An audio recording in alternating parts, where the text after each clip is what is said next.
Hello everyone, welcome to Parkway. हमारे channel पे आप लोगों का स्वागत है। आज हम लोग पढ़ने वाले हैं पैसिव ट्रांसपोर्ट, जो कि मेम्ब्रेन ट्रांसपोर्ट की एक टाइप है। तो चलिए शुरू करते हैं। सबसे पहले जान लेते हैं कि मेम्ब्रेन ट्रांसपोर्ट होता क्या है, जिसकी आज हम लोग एक टाइप पढ़ रहे हैं। Membrane transport refers to the collection of mechanism that regulate the passage of solutes such as ions and small molecules through biological membranes। देखिए, मेम्ब्रेन ट्रांसपोर्ट उन मैकेनिज्म्स के कलेक्शन को बोला जाता है जो कि यूज़ होते हैं बायोलॉजिकल मेम्ब्रेन्स में से सॉल्यूट्स, चाहे वो आयंस हों चाहे वो छोटे मोटे कोई मॉलिक्यूल्स हों, उनके ट्रांसपोर्ट के लिए किसी भी बायोलॉजिकल मेम्ब्रेन के अंदर से बाहर की तरफ और बाहर से अंदर की तरफ अगर कोई भी सॉल्यूट लेके जाना है तो उसके लिए जो भी मैकेनिज्म जो है वो अप्लाई किए जाते हैं उनको हम लोग बोलते हैं मेम्ब्रेन ट्रांसपोर्ट। देखिए, जो मेम्ब्रेन ट्रांसपोर्ट होते हैं वो दो तरह के होते हैं। एक होता है एक्टिव ट्रांसपोर्ट और एक होता है पैसिव ट्रांसपोर्ट। इन दोनों में डिफरेंस क्या है कि जो एक्टिव ट्रांसपोर्ट है उसमें एनर्जी हम लोगों को प्रोवाइड करनी पड़ती है, और जो पैसिव ट्रांसपोर्ट है उसमें एनर्जी की कोई भी नीड नहीं होती। तो वो होता है पैसिव ट्रांसपोर्ट, जहाँ कोई भी एनर्जी सप्लाई ना करनी पड़े और ट्रांसपोर्ट अपने आप हो, तो उसको बोला जाता है पैसिव ट्रांसपोर्ट। तो आज हम लोग पैसिव ट्रांसपोर्ट ही पढ़ने वाले हैं। चलिए सबसे पहले जान लेते हैं कि पैसिव ट्रांसपोर्ट होता क्या है। Passive transport is movement of ions and other atomic molecular substances across the cell membranes without need of energy input. देखिए, जो पैसिव ट्रांसपोर्ट क्या है, पैसिव ट्रांसपोर्ट किसी भी बायोलॉजिकल मेम्ब्रेन या सेल मेम्ब्रेन के अक्रॉस जो आयंस और मॉलिक्यूल्स की मूवमेंट हो रही है उसको हम लोग पैसिव ट्रांसपोर्ट बोलते हैं, जहाँ पे एनर्जी की इनपुट नहीं है। किसी भी सेल मेम्ब्रेन के अक्रॉस किसी भी आयन, एटम या मॉलिक्यूल की ऐसी मूवमेंट जिसके लिए एनर्जी इनपुट ना करनी पड़े उसको पैसिव ट्रांसपोर्ट बोला जाता है। एक्टिव ट्रांसपोर्ट है उसमें एनर्जी जो है वो प्रोवाइड करनी पड़ती है। जो पैसिव ट्रांसपोर्ट है वो एक्सटर्नल एनर्जी सोर्स के बजाय सिस्टम की जो खुद की टेंडेंसी होती है उसकी एंट्रोपी ग्रो करने की, यानी कि उसका जो टेम्परेचर ग्रेडियंट है उसको यूज़ करके जो पैसिव ट्रांसपोर्ट है वो होता है। पैसिव ट्रांसपोर्ट जो है वो चार तरह का है। उनमें से फर्स्ट है simple diffusion, second is facilitated diffusion, third is filtration and fourth is osmosis. अब हम लोग इन चारों ही टाइप्स को थोड़ा सा डिटेल में स्टडी करेंगे। तो सबसे पहली टाइप है डिफ्यूजन, या डिफ्यूजन भी पैसिव ट्रांसपोर्ट की ही एक टाइप है। Diffusion is the movement of substances from a region of higher concentration to a region of lower concentration। Diffusion जो है वो substances की movement है हायर कंसंट्रेशन वाले रीजन से लोअर कंसंट्रेशन वाले रीजन में। देखिए, जो डिफ्यूजन है वो लिक्विड्स और गैसेस में होता है। ऐसा इसलिए क्योंकि गैसेस और लिक्विड्स में पार्टिकल्स की जो मूवमेंट है वो बड़ी आसानी से हो जाती है। हमारे पास बीकर है ए, अब इसमें यहाँ पे एक ड्रॉपर की हेल्प से ये इंक ड्रॉपलेट्स जो हैं पोर किए गए। अब क्या हुआ कि अब अगर हम लोग इस बीकर को 4 सेगमेंट्स में डिवाइड कर लें तो हम लोग क्या देखेंगे, ये जो सेगमेंट है इसमें सॉल्यूट की कॉन्सेंट्रेशन ज़्यादा है बाकी के सोल्यूशन के मुकाबले से। तो इससे क्या होगा कि जो सोल्यूट है उसकी कॉन्सेंट्रेशन इस कंपार्टमेंट में ज़्यादा है, तो क्या होगा कि जो सोल्यूट है वो कम कॉन्सेंट्रेशन वाले कंपार्टमेंट्स में मूव करना शुरू कर देगा। तो उससे क्या होगा कि जो सॉल्यूट है वो सारे के सारे सोल्यूशन में इवनली स्प्रेड हो जाएगा। तो इस चीज़ को बोला जाता है डिफ्यूजन।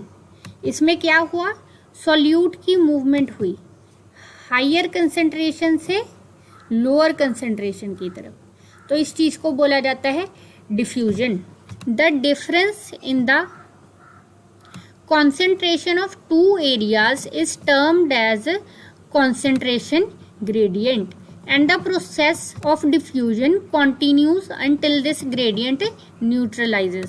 देखिए किसी भी सब्सटेंस में जो दो एरिया हैं उनमें जो कॉन्सेंट्रेशन का डिफरेंस है, जैसे कि ये वाला ही जो एक बीकर था, इसमें यहाँ कॉन्सेंट्रेशन ज़्यादा थी, यहाँ पे कॉन्सेंट्रेशन कम थी, तो अब इन दोनों कंपार्टमेंट्स में क्या बन गया, कॉन्सेंट्रेशन ग्रेडियंट इन दोनों की कॉन्सेंट्रेशन की डिफरेंस की वजह से। और अब जो डिफ्यूजन है वो तब तक होता रहेगा जब तक ये कॉन्सेंट्रेशन ग्रेडियंट जो है न्यूट्रलाइज नहीं हो जाता, मतलब कि जो सॉल्यूट है वो सारे के सारे सोल्यूशन में इवनली स्प्रेड नहीं हो जाता। Diffusion occurs in liquid and gases because their particles move randomly from one place to another. Diffusion जो है लिक्विड और गैसेस में होता है क्योंकि उनके पार्टिकल्स जो हैं बहुत आसानी से मूव कर सकते हैं। ये बहुत इंपॉर्टेंट लिविंग प्रोसेस है, लाइफ प्रोसेस है, क्योंकि हमारे जो सेल्स हैं उनमें से जो सब्सटेंस है उनकी मूवमेंट डिफ्यूजन की हेल्प से ही होती है। हमारा जो गैसेस एक्सचेंज होता है रेस्पिरेशन के दौरान वो भी डिफ्यूजन की हेल्प से होता है।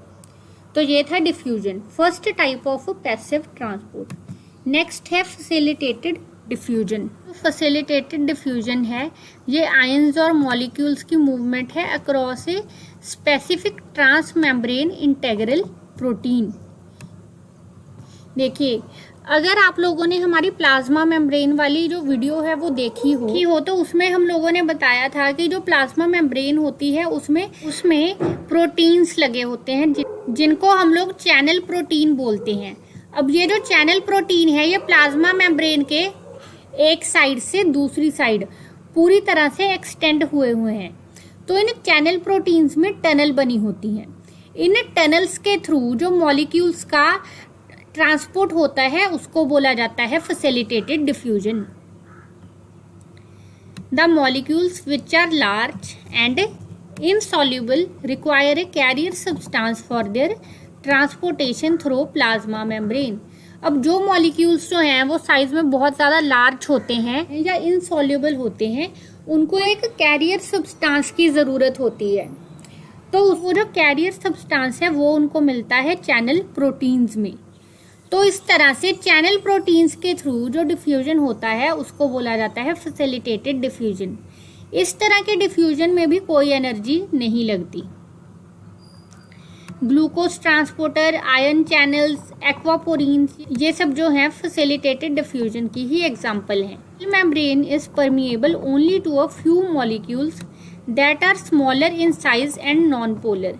देखिए जो सेल मेम्ब्रेन है वो सिर्फ उन्हीं मॉलिक्यूल्स के लिए परमिएबल है जिनका साइज स्मॉल है और जो नॉन पोलर है।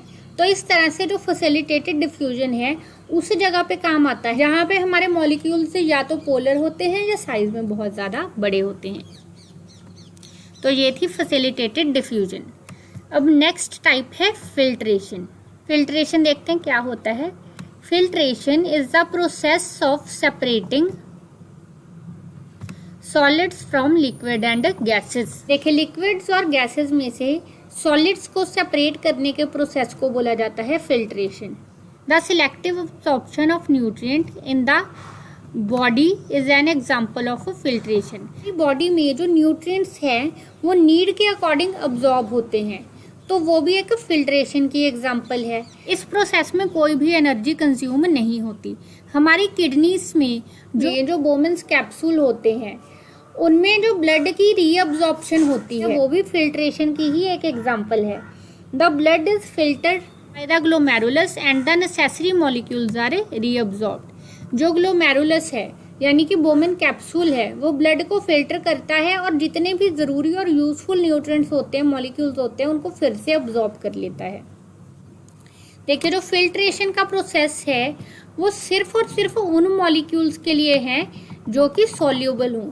जैसे कि अभी हम लोगों ने फैसिलिटेटेड डिफ्यूजन पढ़ा था, उसमें इनसॉल्युबल मॉलिक्यूल्स का भी ट्रांसपोर्ट हो रहा था, लेकिन जो फिल्ट्रेशन है उसमें सिर्फ और सिर्फ सॉल्युबल मॉलिक्यूल्स का ट्रांसपोर्ट होता है। Type of passive transport that is osmosis. अब हम लोग पढ़ेंगे ऑस्मोसिस के बारे में। देखिए ऑस्मोसिस जो है वो बहुत आसान है आपके लिए समझना, क्योंकि आप लोगों ने डिफ्यूजन समझ लिया है। डिफ्यूजन में क्या हो रहा था कि जो हमारा सोल्यूट था वो हायर कंसेंट्रेशन से लोअर कंसेंट्रेशन की तरफ जा रहा था, लेकिन अब ये जो ऑस्मोसिस है इसमें मूवमेंट हो रही है हमारे सॉल्वेंट की। ऑस्मोसिस में मूवमेंट होती है सॉल्वेंट की। This process of osmosis water and other molecules pass through a semi permeable membrane या selectively permeable membrane in order to balance the concentration of other substances। Osmosis में क्या होता है कि जो वाटर है या कोई और मॉलिक्यूल है वो एक सिलेक्टिवली परमिएबल मेम्ब्रेन के थ्रू ट्रांसपोर्ट करता है ताकि वो जो सब्सटेंसेस की कॉन्सेंट्रेशन है उसको मेम्ब्रेन के दोनों तरफ बैलेंस कर दे। ध्यान से सुनिए, ऑस्मोसिस में वाटर या कोई और मॉलिक्यूल जो है एक सिलेक्टिवली परमिएबल मेम्ब्रेन से ट्रांसपोर्ट करता है ताकि जो मेम्ब्रेन की दोनों साइड्स हैं, मेम्ब्रेन की इनसाइड और आउटसाइड दोनों साइड जो कॉन्सेंट्रेशन है वो न्यूट्रलाइज हो जाए। जैसे ये वाला बीकर देखिए आप, अब इसमें ये जो साइड है इसमें सॉल्यूट ज्यादा है और सॉल्यूट के मुकाबले सॉल्वेंट जो है कम है। इस साइड में जो सॉल्यूट है वो कम है और सॉल्वेंट ज्यादा है।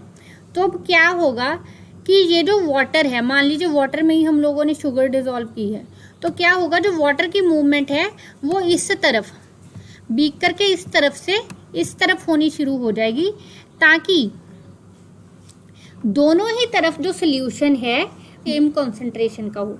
अब देखिए उसका रिजल्ट क्या हुआ, इधर जो वाटर था वो इतना सा बच गया, लेकिन जितने सॉल्यूट इसमें प्रेजेंट थे उसके अकॉर्डिंग वो करेक्ट था, और इधर जो वाटर है इस लेवल तक आ गया और जितने सॉल्यूट थे उसके अकॉर्डिंग वाटर भी हो गया। तो इस तरह से दोनों ही तरफ मेम्ब्रेन के इनसाइड भी और आउटसाइड भी, या फिर बोल लो आप लोग मेम्ब्रेन के राइट साइड भी और लेफ्ट साइड भी में कॉन्सेंट्रेशन जो है वो इक्वल होगी। तो इस तरह से क्या हुआ कि मेम्ब्रेन के दोनों साइड जो सोल्यूशन था वो यूनिफॉर्म हो गया। तो इस चीज को बोला जाता है osmosis. Osmosis is affected by the concentration gradient and temperature.